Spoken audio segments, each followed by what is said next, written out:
ஒரு முயல் தற்கொலை செய்ய முடிவெடுத்துச்சான். பாவம் முயல் என்ன செய்யும்?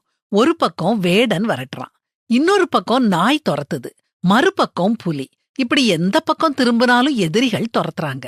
சரி, இனி நாம வாழ தகுதியற்ற விலங்குன்னு அந்த முயல் முடிவெடுத்துச்சு. அதுக்கப்புறம் எப்படியெல்லாம் தற்கொலை பண்ணலாம்னு யோசிச்சு பார்த்து ஒரு முடிவுக்கு வந்துச்சு. குளத்துல குதிச்சு தற்கொலை பண்ணிக்கலாம்னு நினைச்சு ஒரு குளத்துக்கு போச்சுது. குளத்துக்கரையில சில தவளைகள் இருந்துச்சு.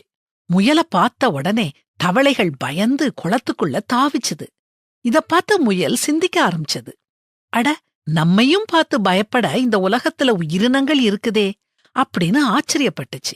தன்னுடைய தற்கொலை முடிவை மாத்திக்கிட்டு தைரியத்தை வரவழைச்சுக்கிட்டு தன்னம்பிக்கையோட வாழ முயற்சித்துதான். பிரச்சனைகளை எதிர்கொள்ள தைரியம் இல்லாம கோழைகள் தான் தற்கொலை செய்ய முடிவெடுப்பாங்கன்னு பொதுவா சொல்வாங்க. ஆனா இது தவறான கருத்து. தற்கொலை செய்ய வலிமையான மனம் வேணும். அவ்வளவு வலிமையான மனம் இருந்தா நாம ஏன் இறந்து போறத பற்றி நினைச்சு பார்க்கணும்? வாழ்ந்துதான் பார்த்துடலாமே. அது மட்டும் இல்ல, தற்கொலை பண்ணி நாம இறந்து போயிட்டோம்னா அடுத்து நமக்கு என்ன நடக்கும்? நாம சொர்க்கத்துக்கு போவோமா, நரகத்துக்கு போவோமா? கடவுள் நமக்கு குறிச்சு வச்ச நாளுக்கு முன்னால நாம தற்கொலை பண்ணி இறந்து போயிட்டா நாம எப்படி பரலோகத்துக்கு போக முடியும்? நரகத்துக்கு போய் இங்க கஷ்டப்படுறத விட அங்க அதிக கஷ்டப்படணுமா? இப்படி அறிவாளிகள் யோசிப்பாங்க. நீங்க அறிவாளி தானே?